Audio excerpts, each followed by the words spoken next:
नमस्कार, न्यूज़ 24 के खास कार्यक्रम आमने सामने में आपका स्वागत है।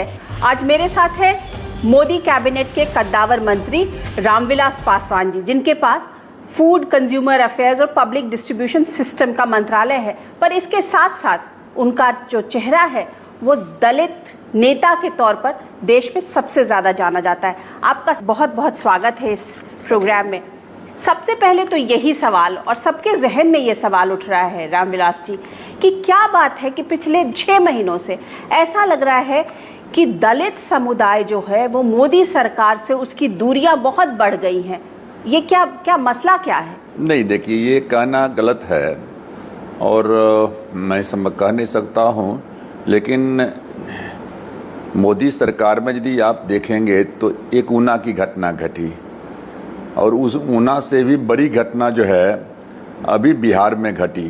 अभी आप देख रहे हैं कि जो रिपोर्ट आया है कि पूरे देश में सबसे ज़्यादा दलित के ऊपर में कहाँ अत्याचार हो रहे हैं, तो उत्तर प्रदेश में हो रहे हैं, बिहार में हो रहे हैं। तो सिर्फ चूँकि प्रधानमंत्री का स्टेट है गुजरात, इसलिए गुजरात में कोई घटना घट जाती है और उसको इतना बढ़ा चढ़ा करके किया, जहाँ घटना घटती है प्रधानमंत्री स्वयं चिंतित रहते हैं, दुखित हैं।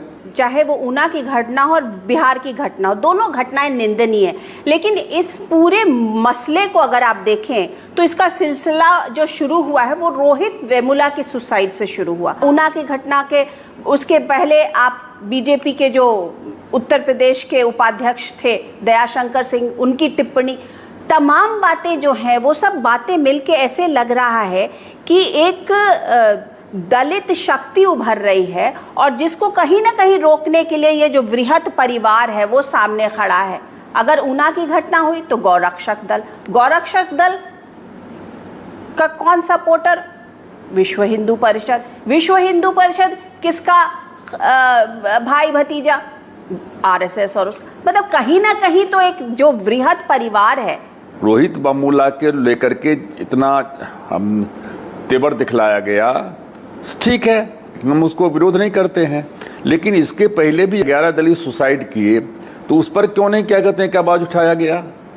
दूसरा जो है सो मान लेते हैं कि आपने कहा ऊना की घटना के संबंध में, ऊना में जो घटना घटी आपने देखा कि उस पर कितना जो है कड़ा एक्शन लिया गया। ऊना की घटना थी कि जहां होम मिनिस्टर ने पार्लियामेंट में जाकर ये कहा कि हम स्पेशल कोर्ट की घोषणा करते हैं और 60 दिनों के अंदर में स्पेशल ट्रायल करके जो है चार्जशीट सबमिट किया जाएगा। जहां तक गौरक्षक की बात कर रहे हैं, या जो बीजेपी के जो आप कहते हैं कि एलाइड है विश्व हिंदू परिषद और आरएसएस की बात करते हैं, बृहत परिवार जिसको आप कहते हैं, तो जहां तक गौरक्षक की बात है, अब प्रधानमंत्री इससे ज़्यादा किसी पार्टी के नेताओं को टिप्पणी करने की हिम्मत नहीं होगी कि जब प्रधानमंत्री ने कहा कि कुछ गौरक्षक हैं, जो गौरक्षक क्या कहते हैं कि दिन में गाय की बात करते हैं और रात में क्या कहते हैं व्यापार करते हैं और जो है दूसरे काम करते हैं, और इसको लेकर के विश्व हिंदू परिषद इतनी नाराजगी है कि मैं कह नहीं सकता हूँ। इसके बावजूद देश की राजनीति जो है उसमें दलित राजनीति एक बड़ा मुद्दा बन गया है और इसको आज की डेट में आप नहीं नकार पा रहे। नहीं कर सकते। देखिए, नकारना भी नहीं चाहिए। देखिए, दलित का जो मुद्दा है, ये जो सामाजिक चेतना है वो सामाजिक चेतना आ रही है और समाज के हर वर्ग के लोगों को उसके साथ में एडजस्ट करना होगा। और हम एक एग्जाम्पल देना चाहते हैं कि हमारा कहा गया कि धर्मशास्त्र में कहा जाता है, हिंदू धर्मशास्त्र में, कि आदमी का शरीर जो है मस्तक है वो ब्राह्मण है, जो भुजा है वो क्षत्रिय है, जो पेट है वो वैश्य है, जो पाँव है वो जो है क्या कहते हैं कि शूद्र है। मैं आपसे इतना ही बात कहना चाहता हूं कि यदि सर में दर्द हो जाए तो आप चल सकते हो, हाथ में क्या कहते हैं कि एक हाथ कट जाए आप चल सकते हो, पेट में दर्द हो जाए चल सकते हो, लेकिन पाँव में यदि लकवा मार दे तो आप नहीं चल सकते हो।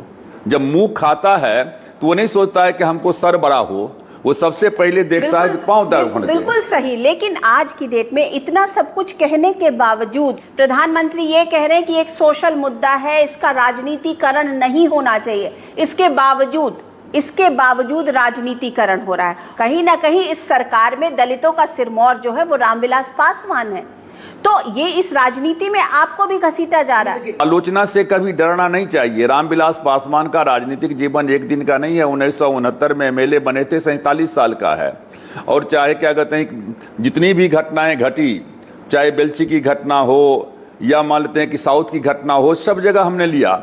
आज भी हम अपने स्टैंड पर कायम हैं। लेकिन मैं बतलाना चाहता हूं कि लेकिन क्या रामविलास पासवान असहज हैं कि इस तरीके की राजनीति शुरू हो गई है देश में, दलितों के नाम की राजनीति हो रही है? इसमें देखिए, हम बतलाते हैं कि आज इसके लिए दलित नेता भी कम जिम्मेवार नहीं है।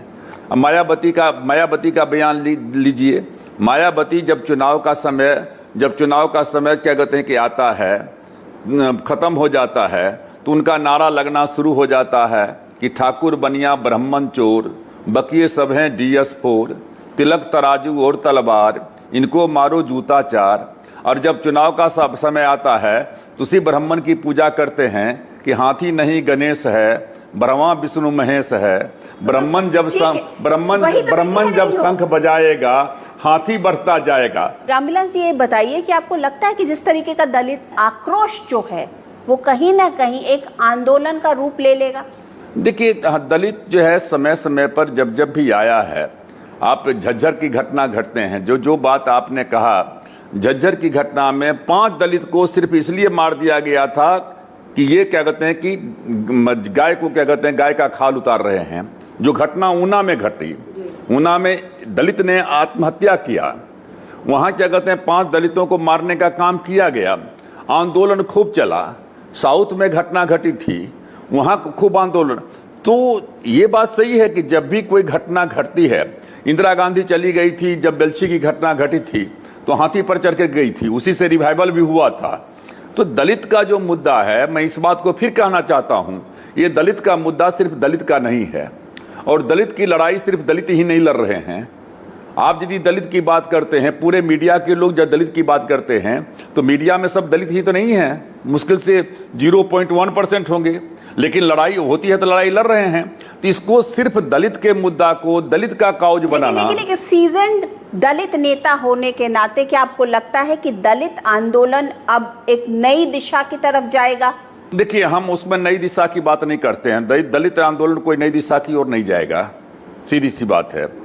इतना बात सही है कि हर पार्टी में जो दलित वर्ग के लोग हैं और हर पार्टी में जो लोग सोशल जस्टिस में विश्वास करते हैं, बीपी सिंह नहीं रहते तो 7 जन्म में मंडल कमीशन लागू नहीं होता। बीपी सिंह कोई दलित तो नहीं थे, पिछड़ी जाति के नहीं थे, राजा परिवार में पैदा लिए थे। हर पार्टी में, हर जाति में, नहीं, हर जाति में, हर पार्टी में लोग हैं जो दलित के लिए सोचते हैं। और उन सारे लोगों को एक जगह इकट्ठा होकर के और इस बीमारी को दूर करने की बात सोचनी होगी। और हजारों साल, सैकड़ों साल के बाद, हजारों साल के बाद जब ये मामला आता है कि दलित का दूल्हा जो है वो क्या कहते हैं कि घोड़ी पर नहीं बैठ सकता है। लेकिन आप तो बात तो करते होंगे ना प्रधानमंत्री जी से कि प्रधानमंत्री जी देखिए ये फिर घटना हो गई, ये परिवार के लोग क्या करें? आप उस प्रधानमंत्री ने चाहे बीजेपी की बैठक हो, चाहे कोई भी बैठक हो, हर समय पर डिनाउंस किया है और कहा है कि जो लोग इस तरह की कार्रवाई करते हैं वो गलत कर रहे हैं, निंदनीय है और ये शर्म की बात है। और उन्होंने यहाँ तक कहा कि जो हमारा एजेंडा है, विकास का मुद्दा है, उसको जो है साइडलाइन करने के लिए ये कार्रवाई की जा रही है। जो गौ रक्षक दल जो सपोर्टेड गौ रक्षक दल कर रहे हैं, या उन विश्व हिंदू परिषद के लीडर्स ने ये कहा कि प्रधानमंत्री को ये नहीं भूलना चाहिए कि वो प्रधानमंत्री विश्व हिंदू परिषद या गौ रक्षक सपोर्टर्स के कारण बने हैं। तो इस पर रामविलास पासवान, मेरा रिएक्शन यही है कि विश्व हिंदू परिषद को ये बात सोचना चाहिए कि प्रधानमंत्री देश का प्रधानमंत्री है, ना प्रधानमंत्री गौरक्षक हैं, ना प्रधानमंत्री कोई चीज है। प्रधानमंत्री का काम, प्रधानमंत्री रक्षक हैं, वो सबकी रक्षा करने का उनका अधिकार है, उनका क्या कहते हैं सोच होना चाहिए और अधिकार है। और ये मामला क्या कहते हैं कि यदि प्रधानमंत्री, इवन भारत सरकार लिखा जाता है, कोई यूपीए एनडीए की सरकार नहीं लिखी जाती है। और यदि प्रधानमंत्री सही बात कहते हैं और आप कहते हैं गौरक्षक है, गौरक्षक के जब प्रधानमंत्री ने कहा। रामविलास पासवान का निधन। छोटा सा ब्रेक ले रहे हैं, फौरन लौट रहे हैं।